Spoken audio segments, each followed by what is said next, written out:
श्रीमती गीता साहू जी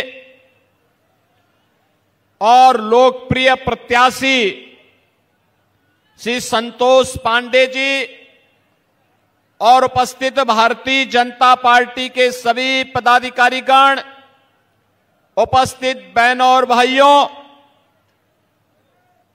आज मुझे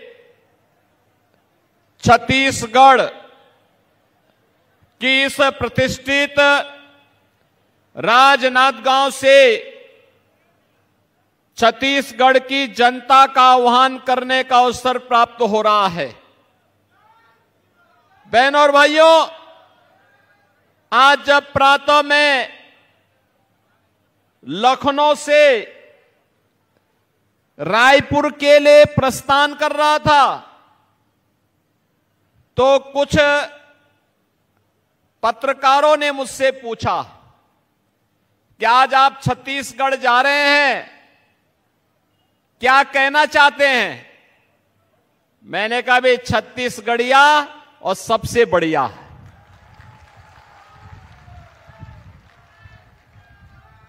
लोगों ने कहा कैसे? मैंने कहा भाई ननिहाल किसको अच्छा नहीं लगता है, और छत्तीसगढ़ तो हमारे आराध्य प्रभु श्री राम का ननिहाल है, माता कौशल्या का मायका है। जितने अभिभूत उत्तर प्रदेश वासी और देशवासी हुए हैं, अयोध्या में 500 वर्षों के बाद रामलला के पुनरागमन पर उससे ज्यादा खुशी छत्तीसगढ़ वासियों को है। और इसीलिए तो छत्तीसगढ़ के बहन और भाई जहां अभिभूत हैं, आनंदित हैं, वहीं मुझे छत्तीसगढ़ के अपने बहन भाइयों के साथ आज चुनावी सभाओं के माध्यम से संवाद बनाने का अवसर प्राप्त होगा। तो स्वाभाविक रूप से जो प्रभु के आगमन पर अभिभूत हो, आनंदित हो, उनसे बढ़िया दूसरा तो नहीं होगा। और इसलिए मैंने कहा छत्तीसगढ़िया तो सबसे बढ़िया। बहनों और भाइयों, छत्तीसगढ़ अपनी पहचान आज से नहीं, हजारों वर्षों से अपनी इस विरासत का संरक्षण करती आ रही है। सरकारों ने उपेक्षा की होगी, लोगों ने तमाम प्रकार के गलत तरीके से यहां की छवि को प्रस्तुत करने का प्रयास किया होगा, लेकिन भारतीय जनता पार्टी की सरकारें छत्तीसगढ़ के अंदर या केंद्र में श्रद्धेय अटल जी की सरकार रही हो या फिर पिछले 10 वर्ष में प्रधानमंत्री मोदी जी के नेतृत्व की सरकार, जिस मजबूती के साथ छत्तीसगढ़ को उसकी पहचान दिलाने के लिए प्रतिबद्ध दिखाई देती है, वह अभिभूत करने वाली है। और इसलिए बहनों और भाइयों, आज हम सब आपके पास आए हैं आपसे कहने के लिए, आपने देखा होगा जो काम अयोध्या में हुआ है, प्रभु रामलला 500 वर्षों का इंतजार समाप्त करके फिर से अयोध्या में उनका आगमन हुआ है।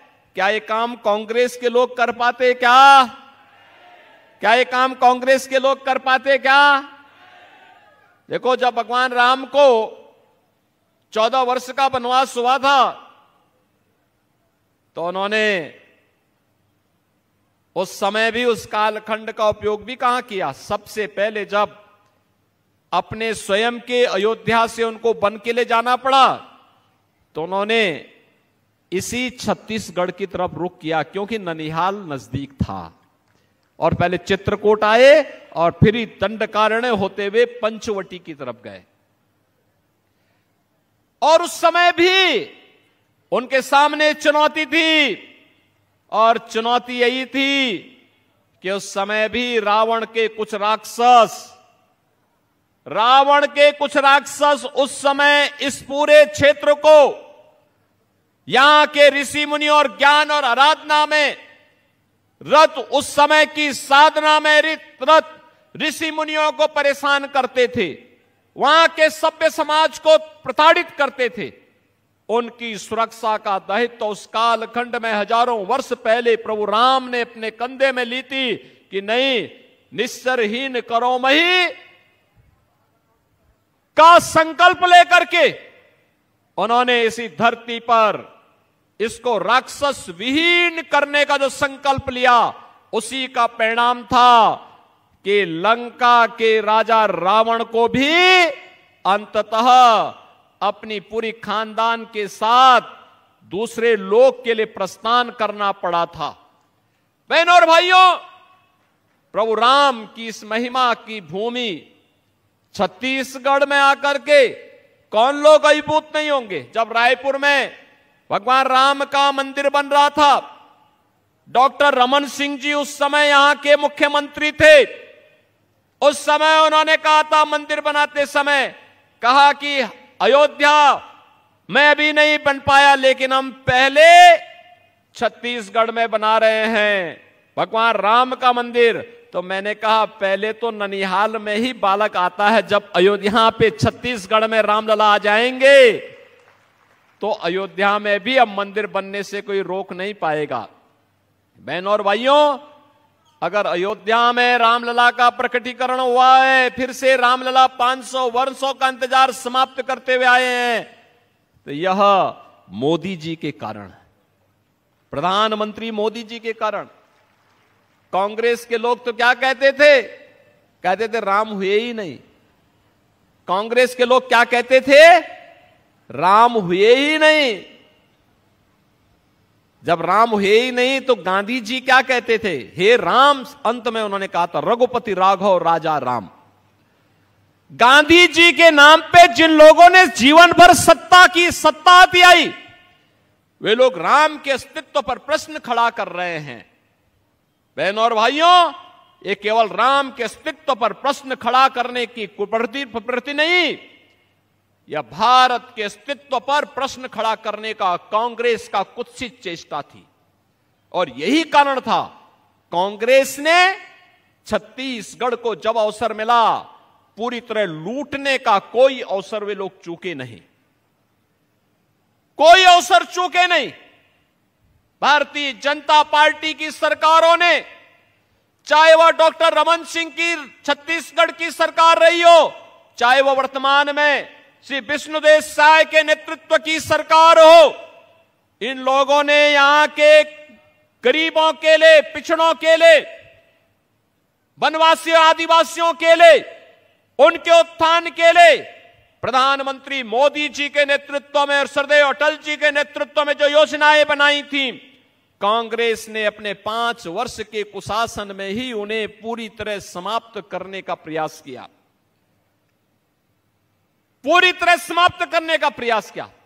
और मुझे तो बताया गया कि इस प्रतिष्ठित सीट पर कांग्रेस ने यहां के पूर्व मुख्यमंत्री को, श्री भूपेश बघेल को ही अपना प्रत्याशी बनाकर के उतारा है। यानी जिनके ऊपर पहले से ही शराब घोटाले का, कोयला घोटाले का, पब्लिक सर्विस कमीशन के घोटाले का, डीएमएफ घोटाले का, गोठान घोटाले का और महादेव ऐप के घोटाले का आरोप हो और एफआईआर भी लॉन्च हो चुकी हो, और व्यक्ति पूरी ठसक के साथ चुनाव लड़ने का दुस्साहस कर रहा है, इसका मतलब वह यह मान के चलता है कि हम कितना भी बड़ा अपराध करेंगे तो हम लोग समाज की आंखों में धूल झोंक करके सत्या त्याग लेंगे। अब नहीं होने वाला है। ये नया भारत है, नया भारत। नए भारत में घोटालेबाज नहीं चलेंगे, नहीं चलेंगे। बहनों और भाइयों, घोटाले की हद तो शराब घोटाला, कोयला घोटाला, ये तो कांग्रेस की प्रवृत्ति थी। भूपेश बघेल जी ने तो अपने शासनकाल में गोबर का भी घोटाला कर डाला। आप सोचो, जिन गरीबों को खाद के लिए पैसा मिलना चाहिए था, यूरिया दुनिया के अंदर मिल रही है 3000 रुपए बोरे में, वही 300 रुपए में भारत के अंदर भारत की सरकार, मोदी सरकार दे रही है। लेकिन ये तो यहां पर कांग्रेस की सरकार ने गोबर का भी घोटाला कर डाला।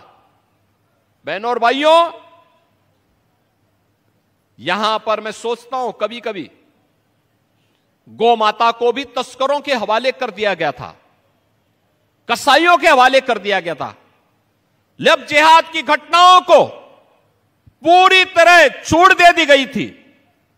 एक सामान्य भुवनेश्वर साहू के साथ किस प्रकार की घटनाएं घटित हुई थी, उसके पिता ईश्वर साहू, छत्तीसगढ़ की जनता का मैं अभिनंदन करूंगा कि उन्हें विधायक बना करके लोगों ने भुवनेश्वर साहू को सच्ची श्रद्धांजलि अर्पित की। क्योंकि भुवनेश्वर साहू की एक ही गलती थी, उसने लब जिहाद का विरोध किया था, कांग्रेस सरकार की तुष्टीकरण की नीति का विरोध किया था और उस शख्स से लड़ते लड़ते अपने आप को बलिदान कर दिया था। बहनों और भाइयों, यहां की जनता जनार्दन ने स्वर्गीय भुवनेश्वर साहू को श्रद्धांजलि अर्पित करते हुए उनके पिता ईश्वर साहू को विधायक बना करके उनकी स्मृतियों को जीवंत बनाने का काम किया है। बहनों और भाइयों, एक कांग्रेस घोटाले का नाम है, एक कांग्रेस आतंकवाद का नाम है, एक कांग्रेस नक्सलवाद का नाम है। जिस उम्र में युवाओं के हाथ में टैबलेट होना चाहिए, अच्छी पुस्तक होनी चाहिए, दुनिया को आगे बढ़ाने का जज्बा होना चाहिए, एक कांग्रेस ने उस उम्र के इन बच्चों के हाथों में तमंचे पकड़ा दिए और तमंचे पकड़ा करके भारत के खिलाफ ही उन्हें लड़ने के लिए नक्सलवाद के नाम पर, आतंकवाद के नाम पर, उग्रवाद के नाम पर उकसाने का कार्य किया। बहनों और भाइयों, अब ये देश मोदी जी के नेतृत्व में कार्य कर रहा है और आपने 10 वर्ष में बदलते हुए भारत को देखा होगा, बदलते हुए भारत को देखा होगा। 10 वर्ष में क्या ये कभी हुआ, ये कभी हो पाया देश के अंदर? बहनों और भाइयों, छत्तीसगढ़ की डॉक्टर रमन सिंह जी के नेतृत्व की पहली सरकार थी जिन्होंने 1 रुपए किलो चावल यहां के गरीबों को, यहां के आदिवासी वनवासियों को देना प्रारंभ किया था। और मोदी जी के नेतृत्व की सरकार पिछले 4 वर्ष में 80 करोड़ भारतीयों को फ्री में राशन की सुविधा का लाभ प्रदान कर रही है। कांग्रेस की सरकार के समय गरीब भूखों मरता था, भूखों मरता था, किसान आत्महत्या करता था, नौजवान पलायन करता था, महिलाओं के सामने अपनी सुरक्षा का संकट था। मोदी जी के नेतृत्व में 80 करोड़ गरीबों को फ्री में राशन की सुविधा का लाभ, 60 करोड़ गरीबों को 5 लाख रुपए की स्वास्थ्य बीमा का, आयुष्मान भारत का कवर हर वर्ष 5 लाख रुपए की। यही नहीं, 50 करोड़ गरीबों के लिए जनधन अकाउंट खोल दिए गए। जो पैसा कमीशन खोरी का कांग्रेसियों की प्रवृत्ति का हिस्सा था, मोदी जी ने जनधन अकाउंट खोल करके उसको पूरी तरह उस पर रोक लगाने का काम किया। बहनों और भाइयों, 12 करोड़ अन्नदाता किसानों को प्रधानमंत्री किसान सम्मान निधि का लाभ, 12 करोड़ गरीबों के घर में शौचालय का निर्माण, 10 करोड़ महिला स्वयंसेवी समूहों को आर्थिक स्वावलंबन के मार्ग पर अग्रसर करने का कार्य। बहनों और भाइयों, 10 करोड़ गरीबों के घर में उज्ज्वला योजना का रसोई गैस का सिलेंडर भी पहुंचा दिया गया। 4 करोड़ गरीबों के मकान मोदी जी के नेतृत्व में देश में बने। उत्तर प्रदेश ने 56 लाख गरीबों के मकान बनाए, लेकिन भूपेश बघेल की सरकार ने 18 लाख गरीबों को छत्तीसगढ़ के अंदर मकान से वंचित किया था, क्योंकि मोदी जी पैसा देना चाहते थे, लेकिन भूपेश बघेल उसको लेना नहीं चाहते थे। इन गरीबों को मकान देने का, मकान न मिले, इसका दोष भी अगर किसी के ऊपर है तो कांग्रेस की सरकार के ऊपर है। 2.5 करोड़ गरीबों के घर में बिजली पहुंचाने का काम हुआ। हर घर नल की योजना लागू हुई। बहनों और भाइयों, ये सभी कार्य मोदी जी के नेतृत्व में एक नए भारत का दर्शन, कश्मीर में आतंकवाद की ताबूत पर अंतिम कील ठोकने का काम हुआ, धारा 370 समाप्त हुई, तो 3 तलाक की कुप्रथा को भी सदैव के लिए समाप्त किया गया। और आज इसीलिए भारतीय जनता पार्टी आपके पास आई है कहने के लिए कि यहां के गरीब किसानों से धान को अतिरिक्त बोनस देकर के खरीदने की परंपरा को जो डॉक्टर रमन सिंह जी ने तय किया था, उस परंपरा को कांग्रेस सरकार ने बाधित किया।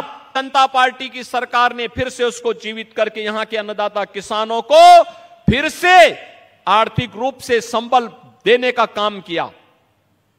18 लाख गरीबों को मकान देने जा रही है भारतीय जनता पार्टी की सरकार। और बहनों और भाइयों, मोदी जी ने तो कहा है जो 80 करोड़ गरीबों को हम राशन दे रहे हैं, अगले 5 वर्ष तक हम निरंतर जारी रखेंगे। मोदी जी ने यह भी कहा है 3 करोड़ गरीबों को अन्य मकान देंगे। मोदी जी ने यह भी कहा है कि जितनी भी गरीबों के लिए योजनाएं हैं, इसमें और तेजी के साथ हम आगे बढ़ने का काम करेंगे। लेकिन बहनों और भाइयों, आज मोदी जी ने कहा है इस देश को दुनिया की एक बड़ी ताकत बनाना है। विकसित भारत, आत्मनिर्भर भारत, ग्लोबल लीडर भारत, एक ऐसा भारत जहां हर नागरिक के चेहरे पर चमक हो, हर नागरिक अपने आप को सुरक्षित महसूस करे। बेटी हो या व्यापारी, इन सबको सुरक्षा की पूरी गारंटी हो। और यह कार्य केवल और केवल भारतीय जनता पार्टी दे सकती है। बहनों और भाइयों, आपकी आस्था का सम्मान भी केवल और केवल भारतीय जनता पार्टी कर सकती है। मैं पूछना चाहता हूं, क्या कांग्रेस के लोग फ्री में राशन दे पाते? क्या कांग्रेस के लोग अयोध्या में राम मंदिर का निर्माण कर पाते? क्या कांग्रेस के लोग नक्सलवाद की समस्या का समाधान कर पाते? क्या कांग्रेस के लोगों के द्वारा बेटी और व्यापारी को सुरक्षा प्रदान करने का प्रयास हो सकता है? क्या कभी नहीं हो सकता है। ये कांग्रेस तो समस्या का नाम है, ये समस्या देती है। भारतीय जनता पार्टी समाधान का नाम है। और भारतीय जनता पार्टी के इसी समाधान को लेकर के आज हम सब आपके पास आए हैं कि मोदी जी को आपने 2 कार्यकाल दिए हैं, तीसरा कार्यकाल भी सौंपिए। बहनों भाइयों, अभी देश के अंदर चुनाव हुए हैं, 102 लोकसभा सीटों पर चुनाव हुए हैं। पूरे देश के अंदर एक ही लहर है, एक ही आवाज है, और वह आवाज है कि फिर एक बार